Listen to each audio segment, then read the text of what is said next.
and this is Cheche, the show where opinion counts, live on Citizen TV. A bitter battle is raging that pitches the National Assembly on the one hand and Kenya's media on the other. This all goes back to last week.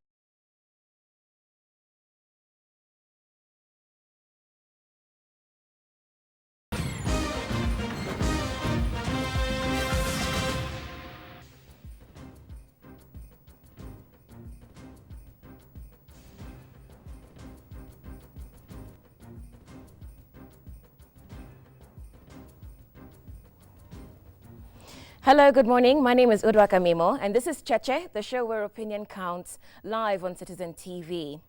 A bitter battle is raging that pitches the National Assembly on the one hand and Kenya's media on the other. This all goes back to last week when the National Assembly passed the Kenya Information and Communication Amendment Act. It's opened up several battlefronts, among them regulation versus control, content versus composition, lawmakers versus the Constitution. The media have asked President Uhuru Kenyatta not to give his assent to the new proposals. Both he and his Deputy President, William Ruto, say they will respect the Constitution. Well, our first guest is from the Parliamentary Committee on Energy, Information and Communication, which tabled the bills. We should have had the chairman, the Honorable Jamlek Kamau. We have instead a member of that committee, the Honorable MP from Rarieda, Gumbo. We also have a fellow journalist with us, Macharia Gaitho, a columnist and the chairman of the Kenya Editors Guild, which is protesting against the bill. Sharing their opinions will be the Cheche panel of Mutegi Njau of Royal Media Services, who's back with us from a long and refreshing leave, and political analyst David Makali. Good morning and welcome to the program. Honorable Gumbo, I'll start with you because in Parliament yesterday, your chairman told us that the act actually, was clean, clear and constitutional, and asked President Kenyatta to give his assent. Why, in the face of all the outrage and the outcry that we are hearing, do you feel that this act is suitable for Kenya and for the Kenyan media? And thank you, Woodwork.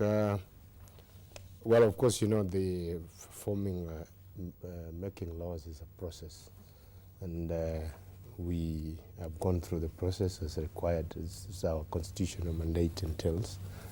And in our view, what we have done up to where we are, there may be, of course, a few areas that people have complained about, and really, the essence is for us to engage, but as far as we are concerned where we are, it is good to go.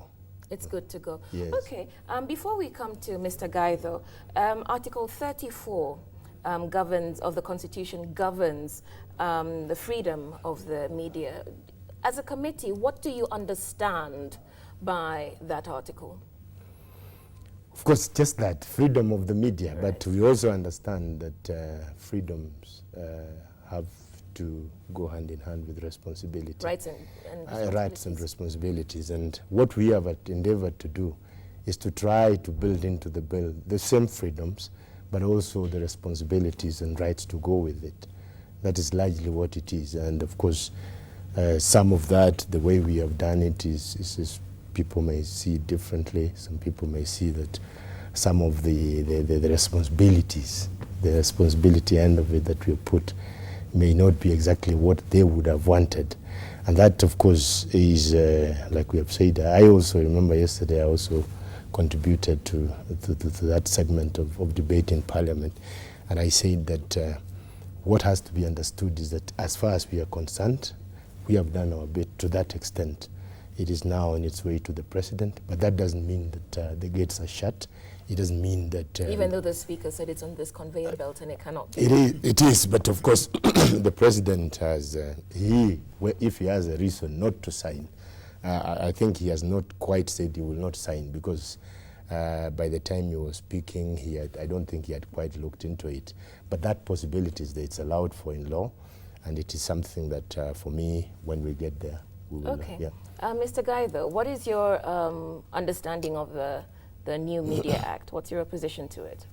I think our position is very simple. The Constitution envisages an independent regulatory mechanism for the media. The Communications Commission Authority is not the institution that the Constitution had in mind. We have always been of the view that regulation of the broadcast media is the pure ambit of the Media Council of Kenya, not the Communications Commission. The Communications Commission is supposed to be limited to the technical aspects of that regulation. That is regulation of airwaves and frequencies and all that business. Let's backtrack just a bit, because of course one of the things that the new act does is it creates two bodies, a multimedia and communications tribunal, and what we understood to be the CCK, the Communications Commission of Kenya, has now been renamed the Communications Authority. Correct. So you're taking exception to the Communications Authority? Yes, correct. That media regulation, whether broadcast or print, belongs to the Media Council of Kenya. As simple as that. Okay, David, you wanted to come in? Well, first of all, I wanted just to ask whether Honorable Gumbo was surprised by the response that the bill got, especially from the media, and whether, in fact, consideration had been given to the submissions to that committee from the stakeholders, and to what extent, and what was left out. Just a survey of that area. To be honest, we were, as a committee, surprised because we engaged with all stakeholders, including the media owners. In fact, if truth be said, even the name of the tribunal was suggested by the media owners, because this is a very fluid process. It is back and forth. Our constitution allows for stakeholder participation. The Editors Guild, the Media Owners Association, the Media Council, these are primary stakeholders in this kind of a bill. But there are claims that you changed. the claims that the bill that was agreed upon was interfered with. You put things that were not agreed upon.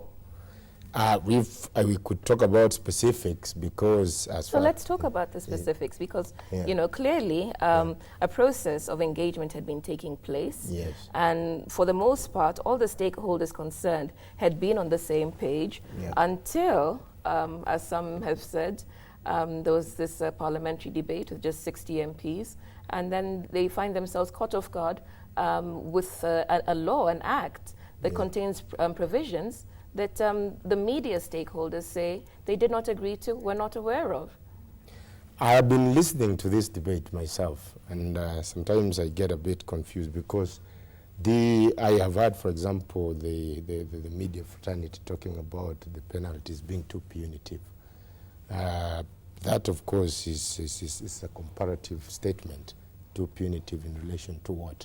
And in any case, when do the penalties... Are you saying that the media owners and the Editors Guild did agree to 20 million? That was agreed. Is that what you are saying? Well, of course, we are the law. Where did the figure come from? Was it agreed upon? Yes or no? I can't say whether the media owners agreed upon on the. But you are saying was it ever you are under saying there are consideration? consultations. What kind of consultation? You see, the way I would look at it, Yeah. the way I would look at it is that, for example, if they say, and I think we are also trying to take this out of context.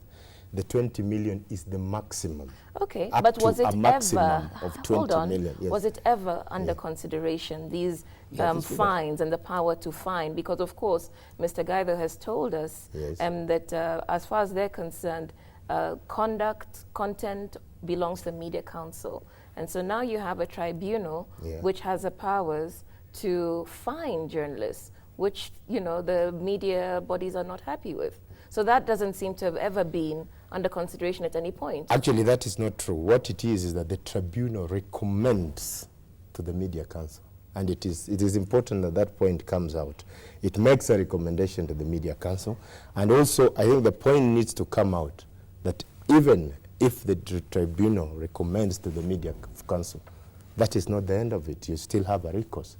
So really, for us to... What recourse if the Multimedia Tribunal is considered an appellate body? But it only recommends the Media Council. Right. Yes. So the fact that it recommends the Media Council, the Media Council may or may not agree. Okay, Mr. Gaitho, you're looking a bit confused. Yes. This thing gets more and more confusing. Right. What I do know is correct. There has been a long, long period of consultations and engagement. And they even predate the new constitution. Yeah.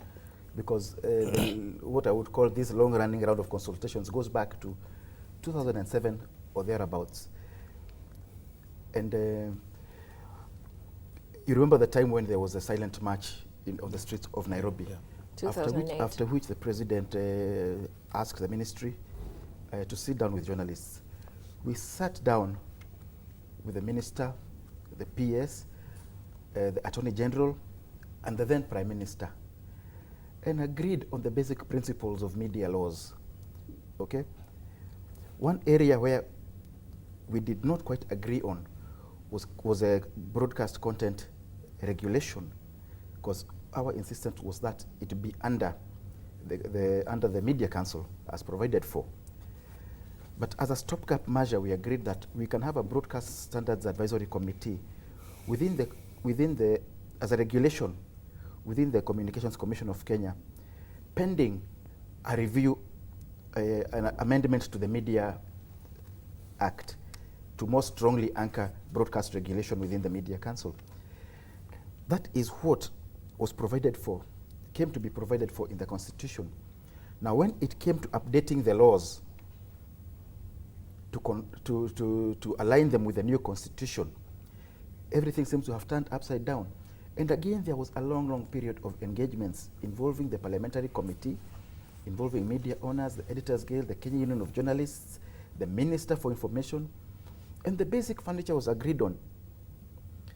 Our focus as journalists was on the Media Council, because the Communications Commission, as far as I was concerned, was dealing with frequencies, was dealing with the Postal Authority of Kenya, was dealing with the Safaricom and all those other mobile phone entities, courier services. We were not part of it. The final drafts that were agreed on by the stakeholders were taken by the CIC, the Commission for Implementation of the Commission, to the minister, and changes were made which we were not consulted on. The minister passed them on to Parliament, now which went and made its own changes without consulting anybody. So all that period of consultation of going back over 5 years wasted down the drain. I know it is the function of Parliament to make laws. Now nobody is taking that away from them. And I know that all bodies must be regulated. Nobody is saying they don't want regulation. Our question is, who regulates and how independent is that regulation? Even the power to make laws is not absolute within the bigger picture. The apartheid regime operated within a set of laws, but there were unjust laws. Hitler operated within a set of laws. There were unjust laws. So these powers are not absolute. They must be tempered by the wider interests of society. Okay.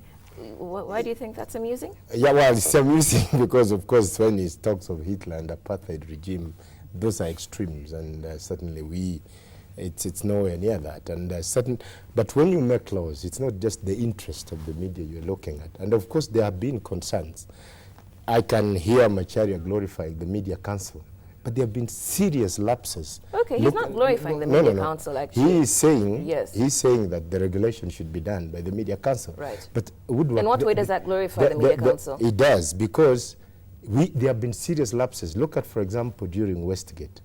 I mean, the conduct of the media. Look at a leading newspaper in this country, plastered on the front page, somebody who had been badly wounded. Of course, there was an apology, a muted apology. Not even that. Look at even the way the reporting was being done. It was like it has been, inferred that, in fact, the way we reported, we may have even helped the terrorists to escape. So really, yes, it is a bit important. And I want to say here that both the politicians need the media also need the politicians.